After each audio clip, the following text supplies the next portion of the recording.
Coming to the last adjustment that is interest on drawings. पहले समझते हैं drawings का मतलब क्या होता है। ड्राइंग्स मतलब किसी भी पर्टिकुलर पार्टनर ने अगर कुछ अपने बिजनेस से विड्रॉ किया है अपने पर्सनल यूज़ के लिए तो उसे हम लोग क्या बोलते हैं, ड्राइंग्स। तो अगर किसी भी पार्टनर्स ने बिजनेस से कुछ भी अमाउंट, फर्म से कुछ भी पर्टिकुलर अमाउंट विड्रॉ किया है तो उसे क्या करना पड़ेगा, उस पर्टिकुलर पार्टनर को, फर्म को उसे उस पर इंटरेस्ट पे करना पड़ेगा। तो अभी हम लोग देखते हैं तो किस तरीके से हम लोग कैलकुलेट करते हैं interest on drawings. That is partners पे करेगी अपने फर्म को, तो फर्म के लिए वो क्या हो जाएगा, इनकम हो जाएगा। और फर्म के लिए अगर वो इनकम हो जाएगा तो वो profit and loss appropriation account में कहाँ पे आएगा, क्रेडिट साइड, एंड पार्टनर्स के कैपिटल अकाउंट में डेबिट साइड। तो देखते हैं पहले भी ये अमाउंट इंटरेस्ट ऑन ड्राइंग्स हम लोग कैसे कैलकुलेट करेंगे। जब क्वेश्चन में डेट ऑफ ड्राइंग्स नहीं गिवन होगा, जब क्वेश्चन में डेट ऑफ ड्राइंग्स नहीं गिवन होगा, when date of drawings is not given to you in the question, तो उस केस में कि किस दिन हम ये अमाउंट निकाले हैं वो नहीं पता है। लेट्स से कि मैंने ड्राइंग्स किया है ₹10,000 का और रेट है हमारा फर्स्ट केस में ओनली 10% और सेकेंड केस में 10% पर एनम।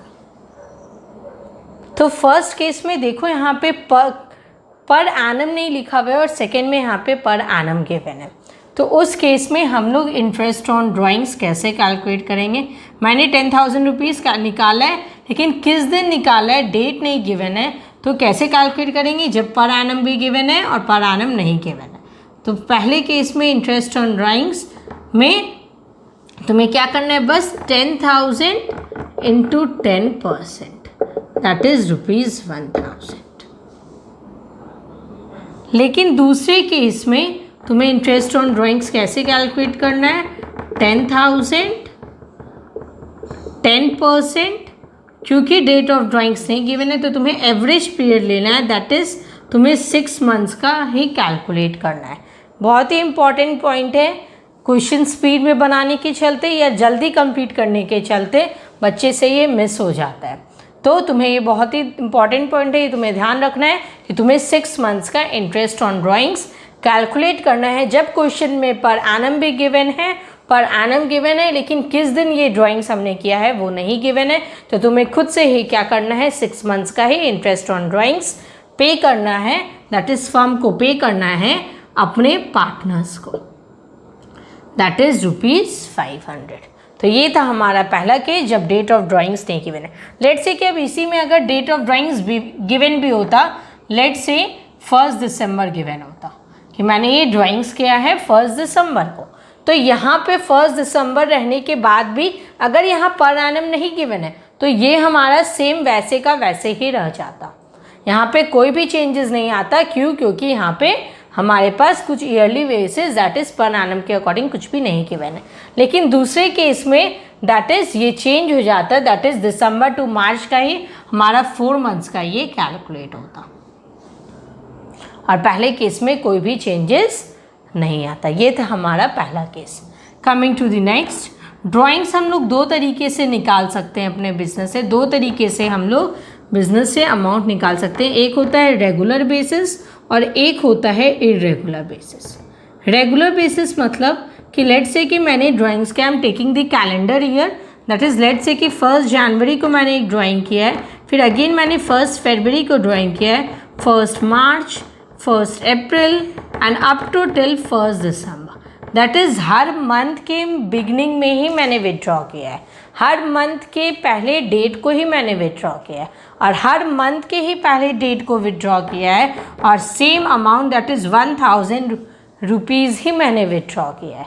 और हर एक ड्राइंग्स 1 जनवरी, 1 फरवरी, मार्च, हर एक ड्राइंग्स के बीच का जो ड्यूरेशन है वो क्या है, वो 1 मंथ ही है या सेम ड्यूरेशन है। यहाँ 1 मंथ है, दैट इज़ सेम ड्यूरेशन ही होना चाहिए किसी भी 2 पर्टिकुलर ड्राइंग्स के बीच में। अगेन सेम अमाउंट कैलकुलेट किया है, सेम अमाउंट मैंने विड्रॉ किया है, जितना भी मैंने ड्राइंग्स किया है वो हर मंथ के हर ड्राइंग्स के बीच में ड्यूरेशन क्या है, एक जैसा है, तो उसे हम लोग क्या बोलते हैं, रेगुलर बेसिस, कि रेगुलर बेसिस पे मैंने विड्रॉ किया है कि हर मंथ मुझे 25 डेट को ही EMI पे करना है। तो मतलब वो क्या हुआ कि हर मंथ का 25 ही क्या हुआ, हर मंथ के बीच का ड्यूरेशन क्या हुआ, इक्वल हुआ। तो यहाँ पे उस टाइप को हम लोग क्या बोलते हैं, रेगुलर बेसिस, जिसका हम लोग आगे डिस्कस करेंगे कैसे तुम्हें इंटरेस्ट ऑन ड्राइंग्स कैलकुलेट करना है। Coming to the irregular basis, irregular basis मतलब कि लेट्स से कि मैंने एक ड्राइंग किया है 1 जनवरी को, दूसरा ड्राइंग मैंने किया है 30 मार्च को, नेक्स्ट ड्राइंग मैंने किया है 1 अक्टूबर को, next I have withdrawn on 1 December.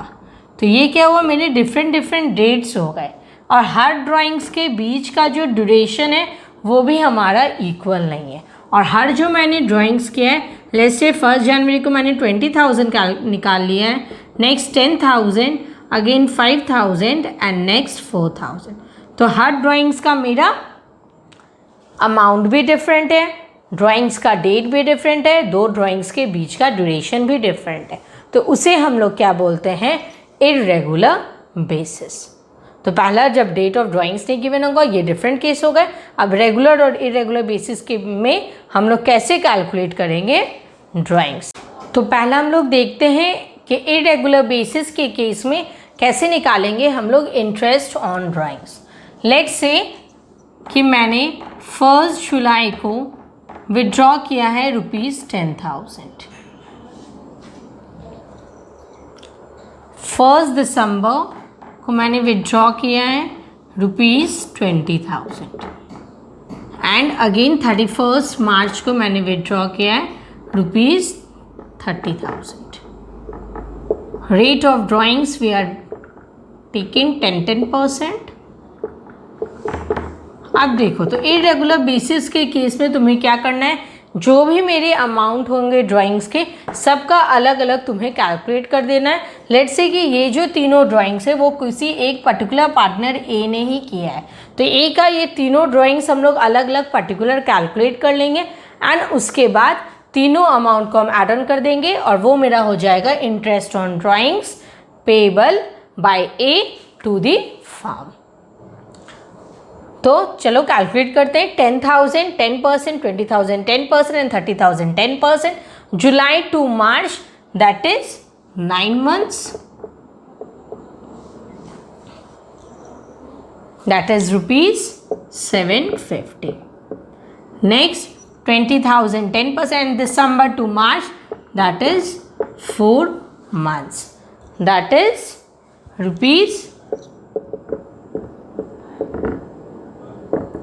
₹666.7%। From 31st March to 31st March, क्या इसमें हम लोग को इंटरेस्ट ऑन ड्राइंग्स पे करेंगे? नहीं पे करेंगे, तो ऑटोमेटिक ये मेरा मंथ 12 हो जाएगा, that is it comes up to 0। तो टोटल हम लोग इसे कैलकुलेट कर लेंगे एंड वो हो जाएगा मेरा इंटरेस्ट ऑन ड्राइंग्स ए का। तो हर एक पार्टनर का अलग अलग कैलकुलेट करेंगे। लेट से ये ए का था तो ए का हमारा हो गया ये दोनों ऐड करके, बी का ये पर्टिकुलर था तो बी का इंटरेस्ट ऑन ड्राइंग्स हम लोग का कुछ नहीं होता। तो इरेगुलर बेसिस में बस इसी तरीके से था कि हर एक ड्राइंग्स का अलग अलग हम लोग क्या कर लेंगे, इंटरेस्ट ऑन ड्राइंग्स कैलकुलेट कर लेंगे। तो सिंपल सा फॉर्मूला हम लोग ये बोल सकते हैं इरेगुलर बेसिस के ड्राइंग्स का, that is drawings into rate upon 100, क्योंकि प्रेजेंटेशन मैटर्स, तुम्हें प्रेजेंट इसी तरीके से करना होगा, into time upon 12। Coming to the next, that is regular basis के केस में हम लोग इंटरेस्ट ऑन ड्राइंग्स कैसे कैलकुलेट करेंगे। तो रेगुलर बेसिस के केस में मतलब हर एक मंथ में इक्वल अमाउंट ऑफ ड्राइंग हुआ होगा, हर एक क्वार्टर के में इक्वल अमाउंट ऑफ ड्राइंग होगा, हर ड्राइंग्स के बीच में इक्वल ड्यूरेशन होगा और हर ड्राइंग्स के अमाउंट भी इक्वल होंगे। तो कैसे हम लोग कैलकुलेट करेंगे रेगुलर बेसिस में? रेगुलर बेसिस के इंटरेस्ट ऑन ड्राइंग्स कैलकुलेट करने के फॉर्मूले होते हैं interest on drawings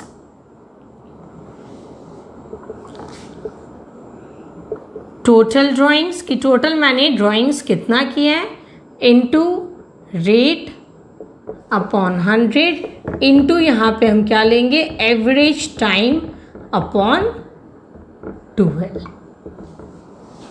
total drawings मतलब कि लेट से कि मैंने हर मंथ के बिगनिंग में अगर 1000 रुपीज़ विदड्रॉ किया है तो यहाँ पे हम लोग एक बार में निकाल रहे हैं, हर मंथ का अलग अलग 1000 करके तो हम कैलकुलेट नहीं करेंगे, इट्स अ लेंथी प्रोसेस। तो उस केस में हम लोग क्या करेंगे, पूरे साल का इंटरेस्ट ऑन ड्राइंग्स एक बार में ही कैलकुलेट कर लेंगे। तो 1000 रुपीज़ अगर मैंने हर मंथ के बिगनिंग में विदड्रॉ किया है तो 1000 इंटू 12 दैट इज़ 12,000 मेरे टोटल ड्राइंग्स हो जाएंगे। तो टोटल ड्राइंग्स के केस में हम लोग क्या ले लेंगे, यहाँ पे टोटल जितने भी मंथ्स है वहाँ पे फुल ईयर का हम लोग कैलकुलेट कर लेंगे ड्राइंग्स के अमाउंट। रेट जो भी क्वेश्चन में गिवन होगा वो रेट ले लेंगे एंड दैट इज़ 12। और एवरेज टाइम अभी हम लोग पढ़ेंगे किस तरीके से कैलकुलेट करेंगे हर एक मेथड में। तो चलो स्टार्ट करते हैं किस तरीके से तुम्हें एवरेज टाइम कैलकुलेट करना है। Let's say average time calculate करने का फॉर्मूला होता है हमारा एवरेज टाइम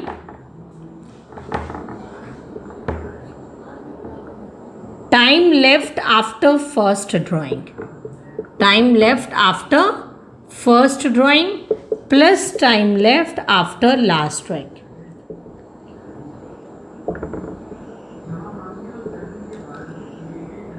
एवरेज टाइम है इसलिए हम लोग क्या कर देंगे अपॉन 2। तो फर्स्ट ड्राइंग और लास्ट ड्राइंग जब भी करेंगे उसके बाद कितना टाइम बच रहा है वो कैलकुलेट करेंगे। जैसे अभी तुम्हें बताया गया कि 1 जनवरी को मैंने विड्रॉ किया, 1 Feb, then 1 March, then going to the last month that is 1 December. तो फर्स्ट ड्राइंग मैंने कब किया, 1 जनवरी को, लास्ट ड्राइंग मैंने कब किया, 1 दिसंबर को। अब ये तो हमें पता चल गया, पहले तुम्हें ये जाने कि फर्स्ट ड्राइंग और लास्ट ड्राइंग किए कब है हम लोग, एंड उतना जानने के बाद फिर कितना टाइम बचा है फर्स्ट ड्राइंग के बाद और कितना टाइम बचा है लास्ट ड्राइंग के बाद। तो फर्स्ट ड्राइंग कब किया, 1 जनवरी, और ये ईयर बंद कब हो रहा है हमारा, दिसंबर के एंड में। तो कितना मंथ हो गया, टाइम कितना बच रहा है फर्स्ट ड्राइंग के बाद, दैट इज पूरा 12 मंथ्स हमारे पास बच रहा है, plus time left after last drawing, that is last drawing मैंने कब किया है, 1 दिसंबर को। तो 1 दिसंबर के बाद till the end of December that is 30 December, total कितना टाइम बच रहा है, 1 मंथ। तो 12 + 1 upon 2 that is 13 upon 2 that is 6.5। तो यहाँ पे एवरेज टाइम के केस में हम क्या ले लेंगे, 6.5। इस तरीके से हम लोग हर एक मेथड का अभी डिस्कस करेंगे कैसे तुम्हें इंटरेस्ट ऑन ड्राइंग्स कैलकुलेट करना है। तो सबसे पहला method, when drawings are made in the beginning of the month, when drawings are made in the beginning of the month.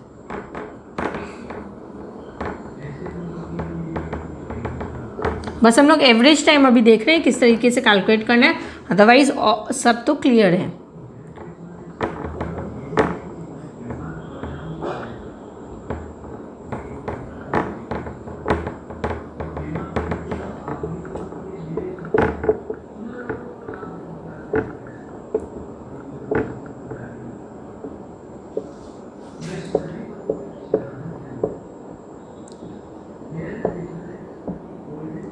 देखो सबसे पहले हम लोग देखते हैं when drawings are made in the beginning of the month. अब हम लोग अपना ईयर लेते हैं 1 अप्रैल टू 31 मार्च। हर मंथ के बिगनिंग में मैंने विड्रॉ किया है, दैट इज़ मैंने पहला विड्रॉइंग कब किया है, drawings 1 April, then 1 May, 1 June, going to till 1 March. तो पहले हमें एवरेज टाइम कैलकुलेट करना है, तो पहला क्या है, फर्स्ट ड्राइंग और लास्ट ड्राइंग पहले हम देख लेते हैं। तो फर्स्ट ड्राइंग कब किए हैं, 1 अप्रैल को, डेट लिए जान लिए हम लोग, और लास्ट ड्राइंग कब किए होंगे हम लोग, 1 मार्च को। जब हर मंथ की बिगनिंग में हो रहा है तो मार्च के मंथ में बिगनिंग में किए होंगे तो वो मेरा लास्ट ड्राइंग होगा उस ईयर का, तो वो मेरा क्या हो जाएगा, लास्ट ड्राइंग हो जाएगा उस पर्टिकुलर ईयर का। तो पहला ड्राइंग 1 अप्रैल हो गया और लास्ट ड्राइंग क्या हो गया हमारा 1 मार्च हो गया। अब टाइम कितना बचा है फर्स्ट ड्राइंग के बाद, 1 अप्रैल टू मार्च कितना टाइम बचा, टोटल 12 मंथ हमारे पास बचा हुआ है। क्या कैलकुलेट कर रहे हैं, एवरेज टाइम। और 1 मार्च के बाद पूरा दैट इज 31 मार्च तक कितना टाइम बचा है, 1 मंथ पूरा मार्च का बचा हुआ है हमारे पास, plus upon 2 that is 13 upon 2 that is 6.5। तो हर मंथ के बिगिनिंग में कैलकुलेट हम लोग ड्राइंग्स करेंगे, तो एवरेज टाइम यहाँ पे क्या ले लेंगे, 6.5। अगर मिडिल ऑफ द मंथ करते हैं, दैट इज़ अप्रैल के मंथ में हम लोग कब किए, 15 अप्रैल को किए, और 15 अप्रैल, 15 मई, 15 जून टिल लास्ट, हर मंथ के बिग एंड में, तो लास्ट में क्या हो जाएगा, 15 मार्च को हो जाएगा। तो ये मेरा लास्ट ड्राइंग होगा। अब लास्ट ड्राइंग मेरा ये होगा, दैट इज लास्ट मंथ में, तो 15 मार्च और 15 अप्रैल मेरा क्या बन जाएगा, फर्स्ट ड्राइंग और लास्ट ड्राइंग। तो फर्स्ट ड्राइंग के बाद से कितना टाइम बचा हुआ है, अप्रैल का तो हमारे पास सिर्फ आधा मंथ बचा हुआ है, दैट इज हाफ मंथ बचा हुआ है। तो हाफ मंथ को हम लोग क्या इंडिकेट मानेंगे, 0.5। तो अप्रैल का हम लोग क्या ले लेंगे, 0.5, और मई टू मार्च टोटल कितना टाइम हमारे पास बचा हुआ है, 11th मंथ बचा हुआ है। तो 11 मंथ, 11 प्लस 0.5 दैट इज 11.5 हो जाएगा हमारा time left after first drawing. April का हाफ मंथ और पूरा मार्च तक में टोटल 11 मंथ, और 15 मार्च से 31 मार्च मतलब मार्च का half month that is 0.5 upon 2 that is 12 upon 2 that is 6। तो नेक्स्ट का क्या ले लेंगे, जब किसी भी मंथ के मिडिल में करेंगे, हर मंथ के मिडिल में कैलकुलेट करेंगे, ड्राइंग्स करेंगे, तो 6 लेंगे हम लोग एवरेज टाइम। अब at the end of the month that is 30th April, May, 30th May, 31st June, इस तरीके से हर मंथ के एंड में करेंगे टिल 31st मार्च। तो मेरा पहला ड्राइंग कब करेंगे हम, 30th अप्रैल को, एंड लास्ट ड्राइंग कब करेंगे हम, 31st मार्च को। बस फर्स्ट ड्राइंग और लास्ट ड्राइंग से हमें मतलब है। तो अप्रैल टू मार्च हमारे पास टोटल कितने मंथ्स बचे हुए होंगे, अप्रैल तो मंथ खत्म हो गया ना, तो अप्रैल तो आएंगे नहीं, तो मई टू मार्च कितने मंथ्स हुए, that is 11 month, and 31st March to 31st March कितने मंथ होंगे, कोई बीच नहीं होंगे, तो हम लोग क्या ले लेंगे, 0 दैट इज 5.5। तो इस तरीके से कैलकुलेट करेंगे। तो हाँ ध्यान रखना, बिगनिंग ऑफ द मंथ में एवरेज टाइम क्या लेंगे, 6.5, मिडिल ऑफ द मंथ में 6, एंड ऑफ द मंथ में 5.5। Now coming to the next, अगर हम लोग करते हैं in the beginning of the quarter, middle of the quarter and end of the quarter, हमें ये पता है कि हर ईयर में कितने क्वार्टर्स आते हैं, टोटल 4 क्वार्टर्स आते हैं हमारे हर ईयर में। तो चलो हम लोग देखते हैं किस तरीके से कैलकुलेट करना है हमें एवरेज टाइम।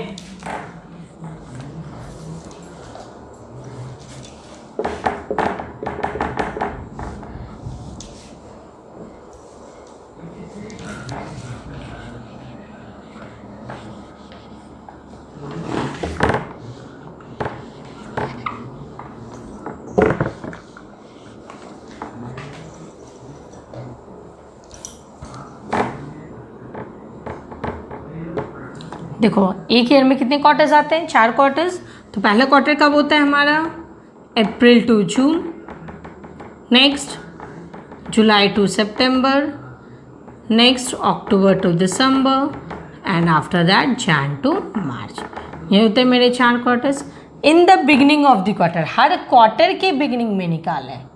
तो अप्रैल टू जून के बिगनिंग का क्वार्टर मतलब हम लोग फर्स्ट ड्राइंग कब किए, 1 अप्रैल को, और जुलाई टू सितंबर के बिगनिंग मतलब 1 जुलाई को, October to December 1 October, and January to March मतलब 1 जनवरी को किए हैं हम लोग। तो इस क्वार्टर का तो हम लोग बिगनिंग में ज़रूर किए हैं, लेकिन वो डेट क्या है, 1 जनवरी को हम लोग ड्राइंग्स किए। तो फर्स्ट ड्राइंग मेरा कब हो गया, 1 अप्रैल, और लास्ट ड्राइंग मेरा कब हो गया, 1 मार्च। तो अप्रैल टू मार्च कितने मंथ्स बचे, 12 मंथ्स, और जनवरी टू मार्च कितने मंथ्स बचे, 3 months, that is 15 upon 2 that is 7.5। इस तरीके से कैलकुलेट करेंगे। Next in the middle of the quarter, मतलब हर क्वार्टर के मिडिल में। तो हर क्वार्टर के मिडिल में क्या हो जाएगा, April to June that is 15th में। अप्रैल टू जून के मिडिल डे क्या आएंगे, middle of the quarter 15th में आएंगे। July to September 15th August, October to December that is 15th November, and January to March that is 15th Feb। अब देखो first drawing कब है, 15th में, और लास्ट ड्राइंग कब है, 15th Feb, that is 15th May to 31st March, कितने months होंगे? 10 मंथ एंड मई के half, and Feb to March, March के पूरे 1 मंथ और इसके 0.5, दैट इज 1.5, 12/2 दैट इज 6। इस तरीके से कैलकुलेट करेंगे मिडिल ऑफ द क्वार्टर के। Next, eight the end of the quarter,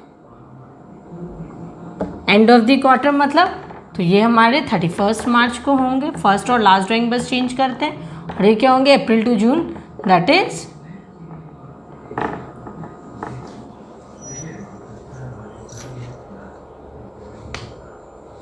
30th June. तो जून टू मार्च कितने मंथ्स हो गए? 9 months, and 31st March to 31st March हो गए 0, दैट इज 9/2, दैट इज 4/5। तो यहाँ पे क्या लेंगे हम लोग? 4.5 लेंगे। ये सब किस में निकल रहे हैं? मंथ्स में कैलकुलेट हो रहे हैं हमारे। 4.5 months, 6 months, 7.5 months. Now coming to the next, तो इस तरीके से क्वार्टर में अगर बिगिनिंग ऑफ द क्वार्टर होंगे तो एवरेज टाइम कितने लेंगे? 7.5, इन the middle of the quarter होंगे तो एवरेज टाइम कितने लेंगे? 6, and eight the end of the quarter होंगे तो एवरेज टाइम हम कितना लेंगे? 4.5। नाउ लेट्स सी कि ये जो हमारा ईयर है, अभी तक हमारा ईयर चल रहा था 1 April to March, April to March. Let's say कि मेरा ये जो फाइनेंशियल ईयर है अब ये 6 मंथ्स के ही है, मेरे जो ये ईयर है वो 6 मंथ्स के ही है, दैट इज अक्टूबर टू दिसंबर ही है मेरे सेशन, हाफ ईयरली, जिसको हम लोग बोलते हैं हाफ ईयर, इसको हम लोग क्या बोलते हैं? Half year. अब बोला जा रहा है in the beginning of the month, तो मेरे तो 6 मंथ के ही मेरे ईयर है, तो अगर हर मंथ के बिगिनिंग में मतलब 1 अक्टूबर, 1 नवंबर, 1 दिसंबर, देन टिल 1 मार्च। तो in the beginning of the month, और तुम्हारा पीरियड क्या है? अगर तुम्हें क्वेश्चन में ये गिवन है कि हाफ ईयर पीरियड के अकॉर्डिंग तुम्हें इंटरेस्ट ऑन ड्राइंग्स कैलकुलेट करना है, तो उस केस में तुम्हारा अक्टूबर टू दिसंबर हो गया हाफ ईयर, एंड 1 अक्टूबर को मेरा फर्स्ट ड्राइंग हुआ, लास्ट ड्राइंग कब हुआ? 1 मार्च को। तो October to March that is 6 months, and March 1 March to 31 March 1 month, that is 3.5